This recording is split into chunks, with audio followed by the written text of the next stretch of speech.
Austin Reeves there at plus 195. Luka in half a year at plus 176. And where's LeBron? Oh, down here at negative 54. Wow. All right, welcome back to the show, everybody. Hope you all having a good day so far. So I had a members request to check out this video here from one of my favorite channels, as you all know, Eric Smith Sports Training. This video is going to be interesting. Its title has me very intrigued. LeBron's true legacy as a Laker: stats, advanced stats, and winning. And I'm seeing this as a trend almost right now, and it's kind of cool because this actually has been LeBron's longest stint in a team ever. As crazy as that sounds, he's been a Laker for a longer run than even he did either time in Cleveland. As wild as that sounds, even though I am predicting he will go back to Cleveland to end his career somehow, some way, it's going to happen. Still crazy that there's going to be a group of people who only saw him as a Laker. Anyways, I'm getting in my own head here. Guys, I'm going to link the original video down below in the description, as I always do. Highly recommend Eric Smith's channel. So yeah, link is going to be down below. You can check out the video and decide for yourself if you like it. And if you do, I highly suggest you go down there and hit that subscribe button. And check out Eric's for future content. So anyways, as far as an assessment with LeBron, I mean, bottom line, I mean, one championship in a bubble, one conference finals, and then that's the end of it. Missed playoffs twice, I believe, and fired 3 coaches. I lost track. How many coaches did he kill? Vogel, Ham, and there's one before that. Oh man, Vogel, Ham, and shoot, was it Luke? I think Luke Walton back then too. We'll probably cover it in the video, but I think he killed 3 coaches. Anyways, guys, let's get to this. Like the video if you could, hype the video if you could. I'd appreciate it. Shout out to channel members. I appreciate you guys too, and that's why we're doing this one. And let's go. What's up, guys? What up? I recently saw a post saying LeBron's run as a Laker in and of itself is worthy of being a first ballot Hall of Famer if it was a player's whole career. But I think most casual fans are only looking at the surface when evaluating players' performance, mainly just his stats. A huge amount of analysts do as well.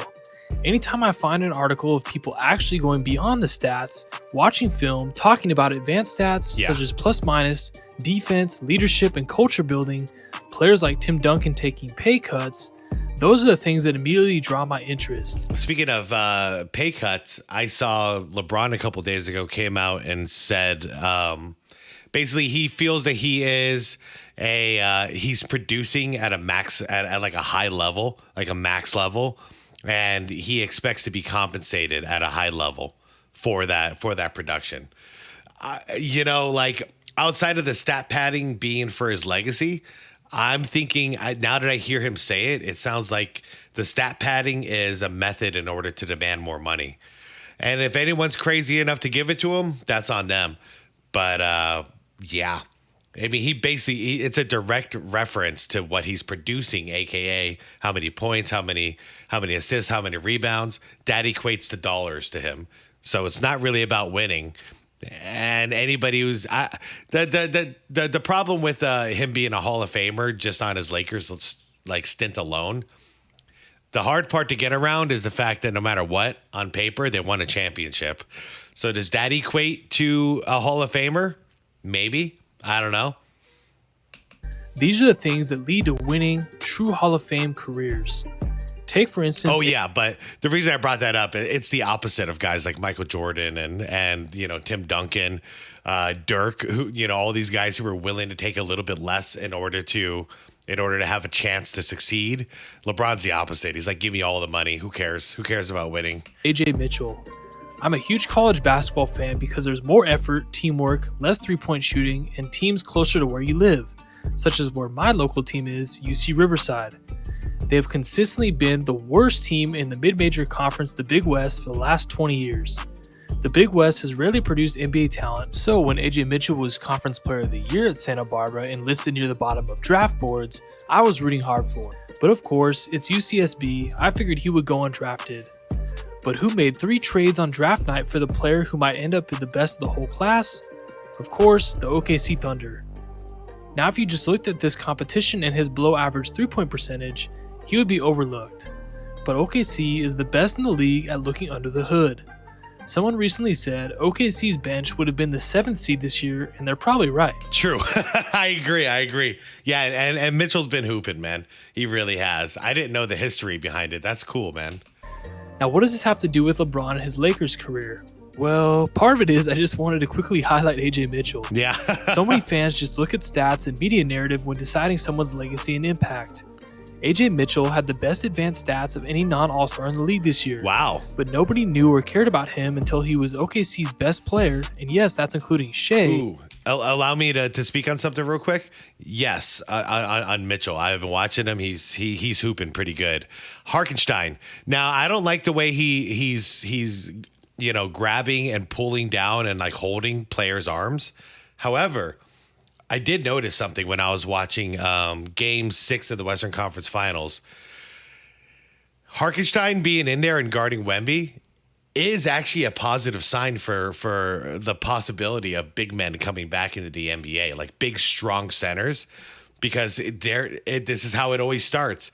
You got one giant out there like Wemby. Well, now we have to change our scheme. We got to put a guy like Hartenstein in there to guard you. And if that is, say every team or every other team starts doing that, they're like, okay, well, we need a big in case we go against somebody like a Wemby. Well, now we also have to we got Hartenstein. Now we got a third big. Now there's a fourth big. You know what I mean? As it dominoes and spirals.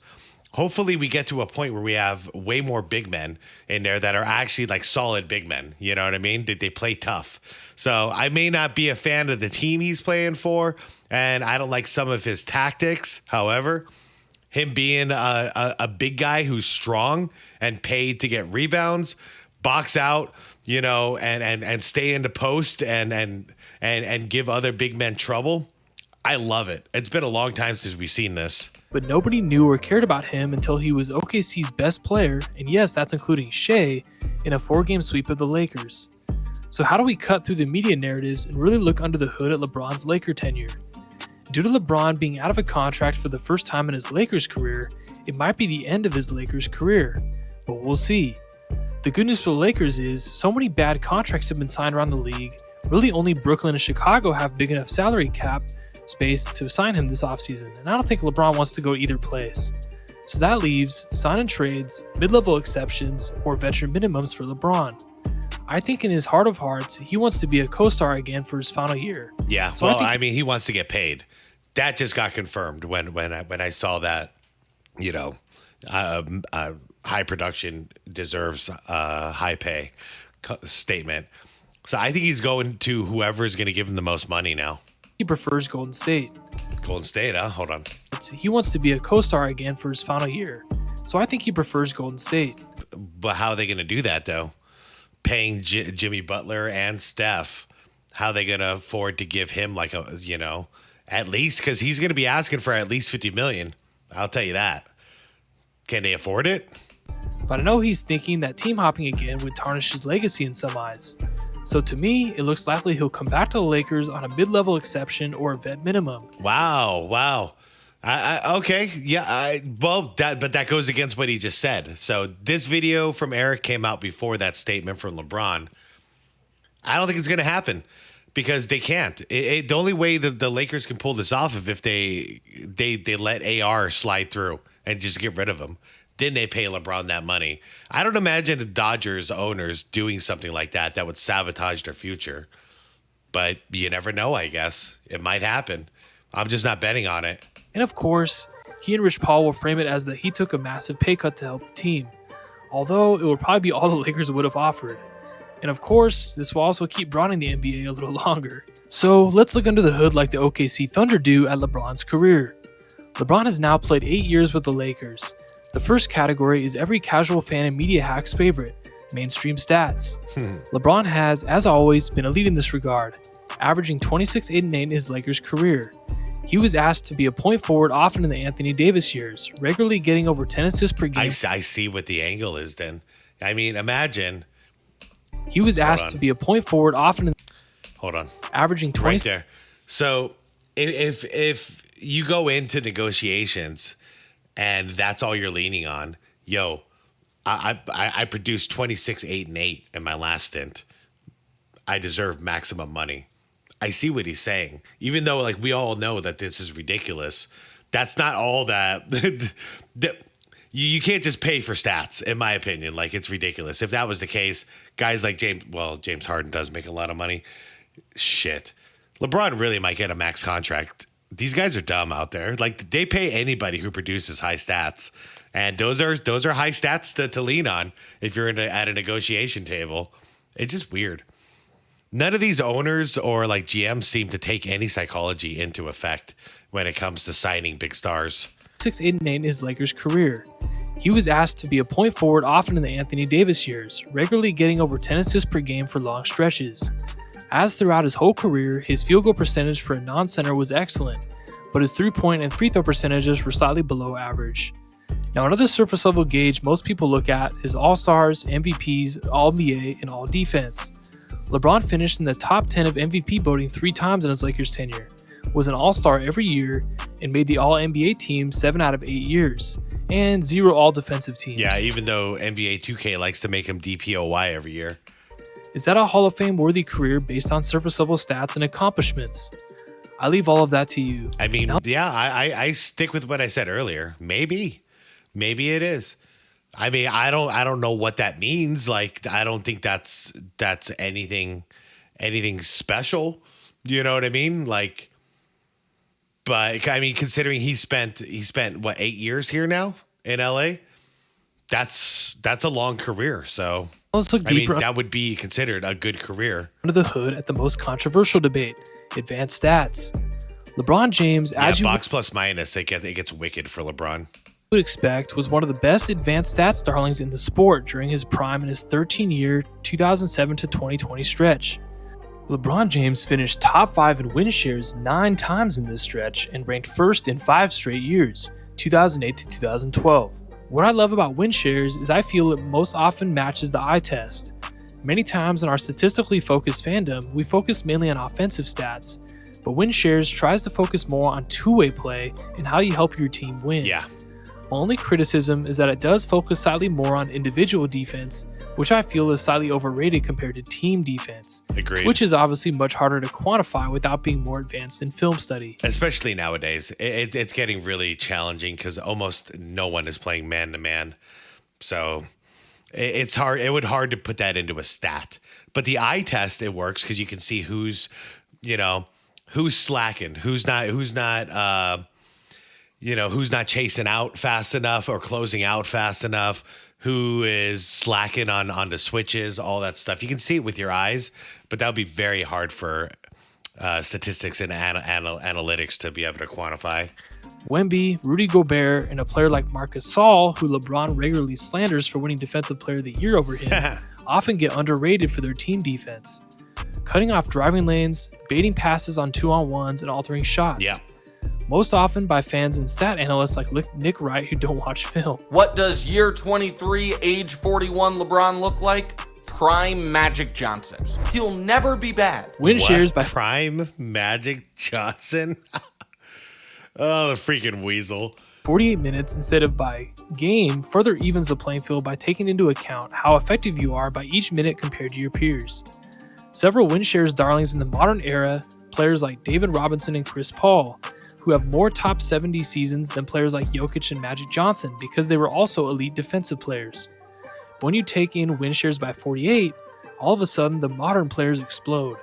Jokic has 5 top 20 finishes, and Shea just posted the 4th best win share by 48 of all time, only behind Wilt and Kareem Abdul-Jabbar, who achieved it in the 60s and 70s against somewhat mediocre center competition. So how does LeBron's Laker tenure stack up by all time? Man, I'll always stand by it. That 2012 season, that's when he played defense, man.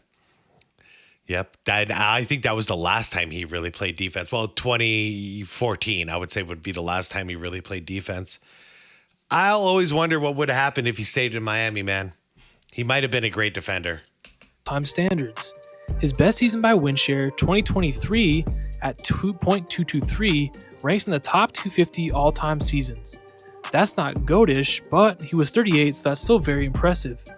His next best season was 2021 at .208, which ranked in the top 500 all-time. His lowest two were 2024 and 2020, where he ranked in the top 1200 and the top 1800. So while he performed well for his age, he was above league average, but below all NBA standards 7 out of the 8 years. Okay. And before all the stat lovers come out and say he was averaging 26, 8, and 8, again, I acknowledged that earlier, but win shares include defense. Yes. And now quickly, one more advanced stat that we certainly cannot trust game by game, but we can trust over the course of a season. Plus minus. Yeah, this is where it gets really crazy, you guys. The plus minus. But I mean, for any GM out there considering on signing LeBron, like that's all I have to ask. Like, if you guys are trying to win a championship and you think signing LeBron is going to be the key, it's just like James Harden. Like, you guys, there's two sides of the game. There's offense and there's defense. I'd argue he's not great on offense, but the stats would say otherwise. But defense, you guys, how are you going to win a championship if 1/5 of your starting lineup is basically you can't play zone?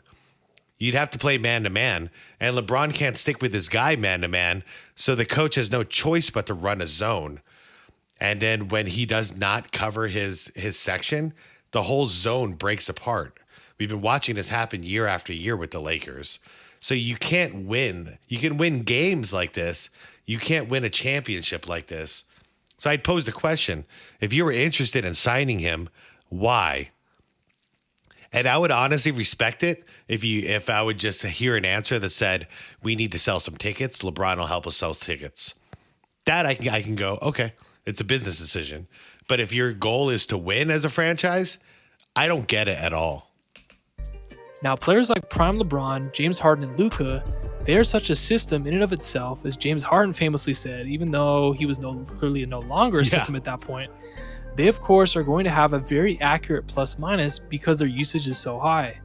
But now it's a little less accurate for LeBron because his usage isn't as high. In essence, he's more at the mercy of Luka and Austin Reeves than he was in the past.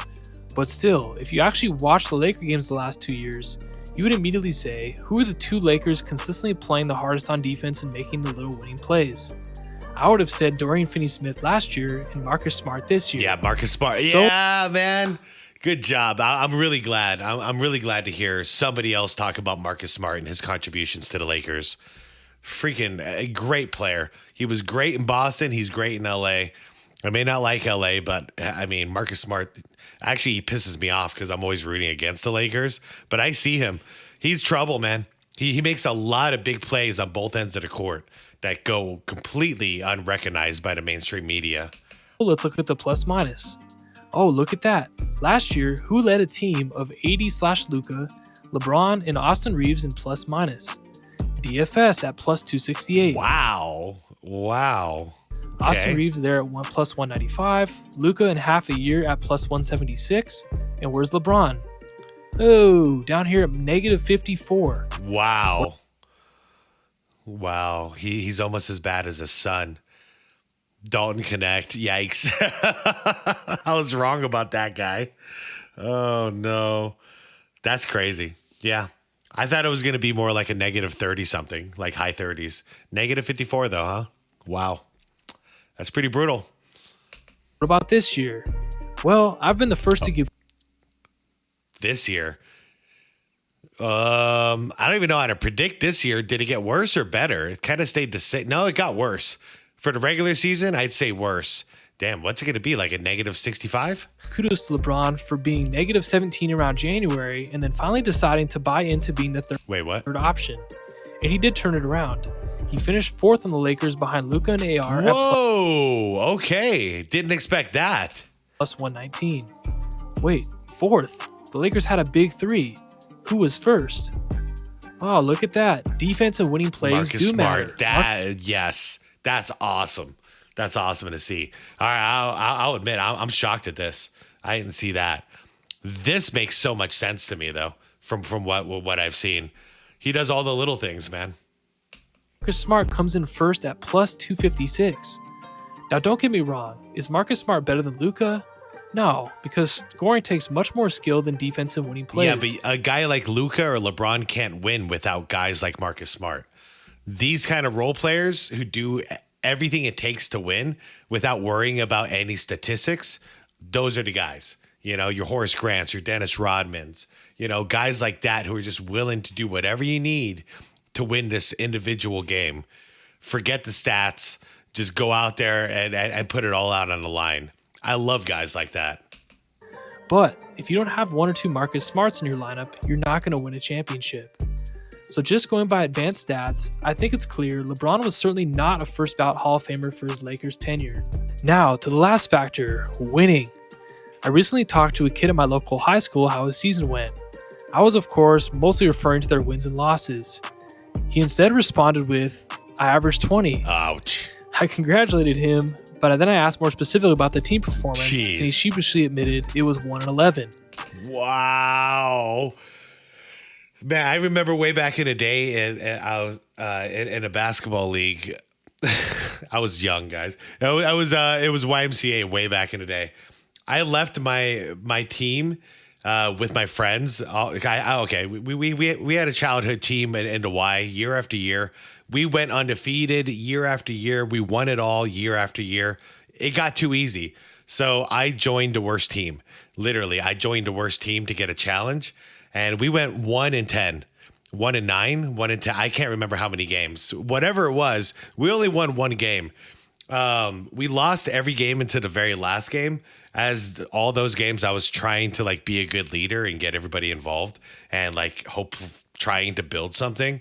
The last game, I stopped caring and I just took over and we won the damn game. I never once in my life flexed about my stats. Like you don't do that, man.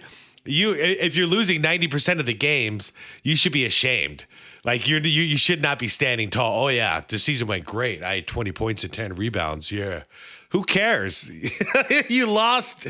You're a loser. You know, like you ain't winning crap. What are you leading your team to? Empty stats? Good for you, buddy. This is the NBA and many fans in a nutshell. Bottom line, LeBron James came to the Lakers because he wanted to be in LA first and foremost. Yeah. And also, he and Rich Paul, and to a lesser extent Anthony Davis, planned from day one to get AD to the Lakers.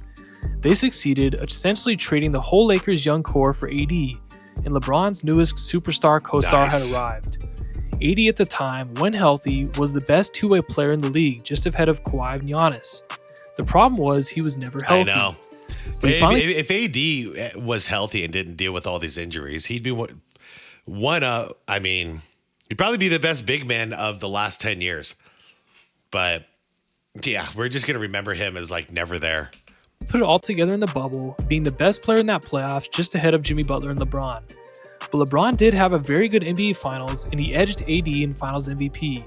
Although, because of defense, I would have given the slight edge to AD. But we will have to give credit to LeBron. Yeah, I would have given the Finals MVP to AD because the numbers were almost 1-1. But then if the intangibles, the defense that he was playing throughout that series, that's what won it, in my opinion. LeBron, of course, suffered an injury the next year. Then AD did, of course, as he always does, and they limped into the playoffs, only to lose 4-2 to the Suns. Yes, sir. With more injuries the next year, they missed the playoffs, but returned in 2022, surging late in the year with the rise of Austin Reeves with the famous I'm Him game against the Grizzlies. Oh, yeah. Eventually, though, losing 4 close games in the Western Conference Finals against the eventual champion Denver Nuggets. Now, yes, the Lakers and LeBron made the Western Conference Finals. But if you watch those 4 games, the Lakers were either ahead or right there up until the last 5 minutes, and LeBron was supposed to be still the offensive driving force of those teams. And for the first 40 minutes of those games, he was pretty good. But in those fourth quarters, he was the primary reason the Lakers struggled, going 7 for 23 and 1 for 10 from 3 in the fourth quarters. Oh, James Harden, huh? Oh, we're talking about LeBron James. Missing several big shots and big moments. He averaged a triple-double at this stage in age. Yeah. Well, that's pretty sensational. Fourth quarter's not sensational. Yeah. Because in the fourth quarters, he wound up going 7 of 23, that's 30%, and 1 of 10 from 3, which is obviously 10%. Right. Okay, it's not good enough because somebody had to rise and shine and say, I own this. LeBron campaigned. And this is why casuals are casuals. Because even though we see, oh, they got swept, they got embarrassed, and we can see like fourth quarter stats and all this stuff, this is what the casual fan sees right here. You see this without any context, and you go, oh, that's the greatest player of all time. Like, you know, his team's not good enough. I get where this crap's coming from, but it's coming from casuals. Because if I saw that and I didn't watch the series, I would have to say the same thing. Well, he produced. Look at what he did. What's everybody else doing? But you got to watch the game in order to understand how and why it's happening. Had to rise and shine and say, I own this. LeBron campaigned hard after that offseason to bring in Russell Westbrook, which ended up being a complete disaster. Yep. But Darvin Ham took the blame, getting fired the next year as the Lakers got eliminated in the first round 4-1 again by the Denver Nuggets. LeBron then hired his podcast buddy JJ Redick the next year. Luka was obviously brought in for AD, and the Lakers again lost in the first round of the Timberwolves. Then, of course, this year, an impressive performance from LeBron against the Rockets, which I would argue he was a bit overrated by the media, and that Marcus Smart was actually very underrated in terms of the big moments. Yeah, he was a monster. He was a monster in that series. I mean, he's been a monster all season, in my opinion. LeBron did play 2 good games in that Rocket series, though. He had two, and I mean, for him, you know, he played pretty damn good for 2 of those games. The other games, not really. Marcus Smart was consistent. But still impressive from LeBron.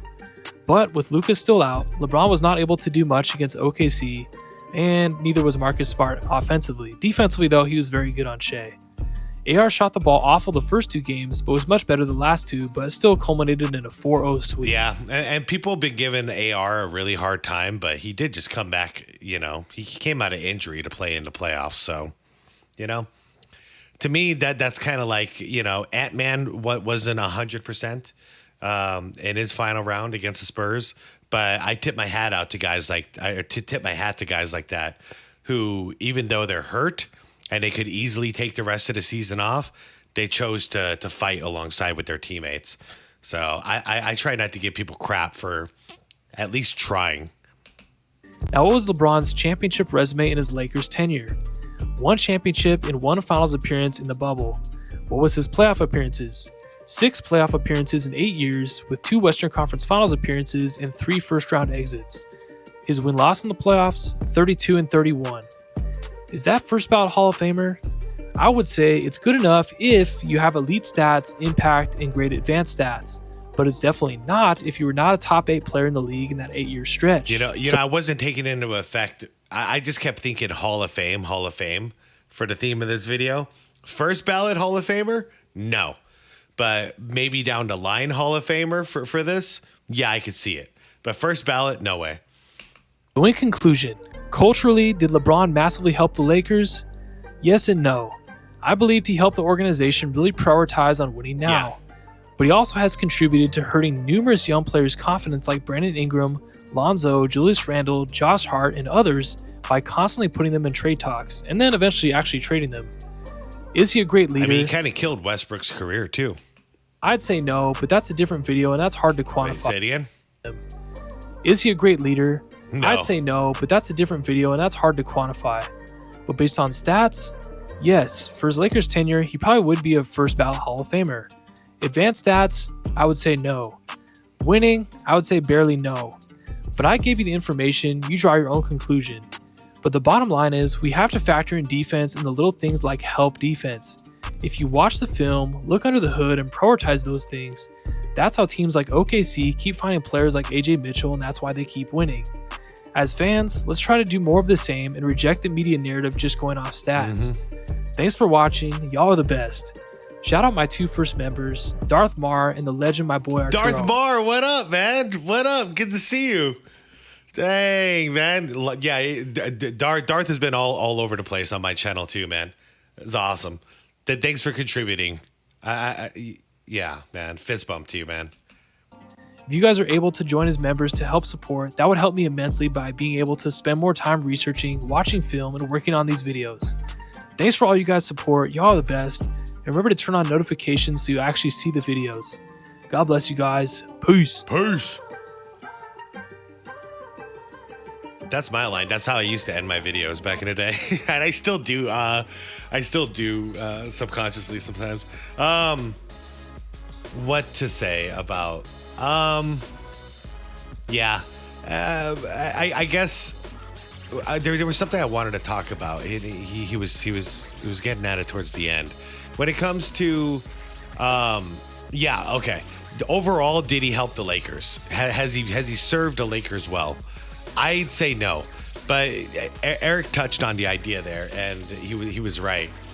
The Lakers were in deep crap. Okay.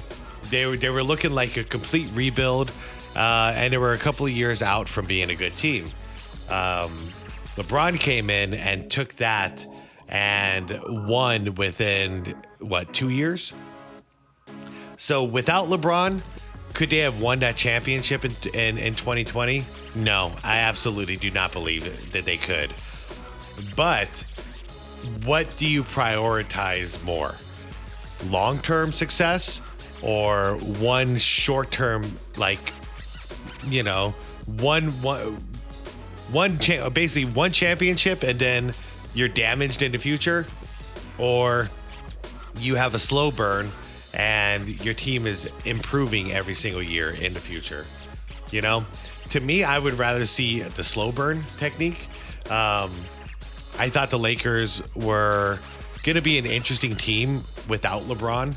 And I was very curious to see how they were going to slowly come back. Because, they always do. The Lakers always come back and rebuild. But instead, we got the shortcut system with LeBron.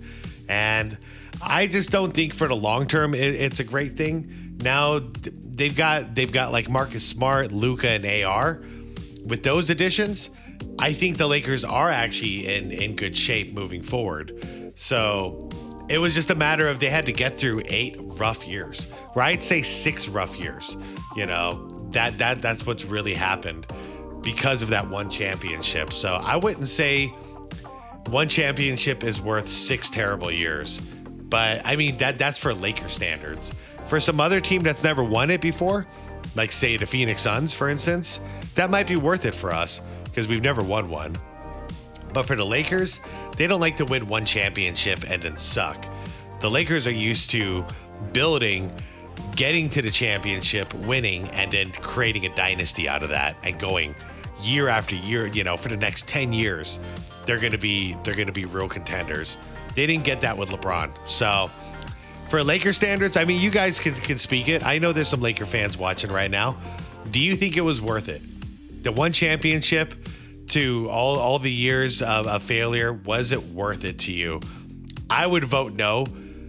As a Laker hater myself, you got to know your enemy well. And I know the Laker standards are completely different than Sun standards.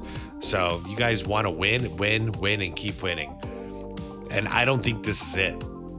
So anyways, guys, with that, excuse me, I'm going to get out of here. Thank you so much for watching. Go check out Eric Smith's channel, you guys. Link is down below in the description. And Eric, if you happen to watch this, keep kicking ass, man. Keep kicking ass.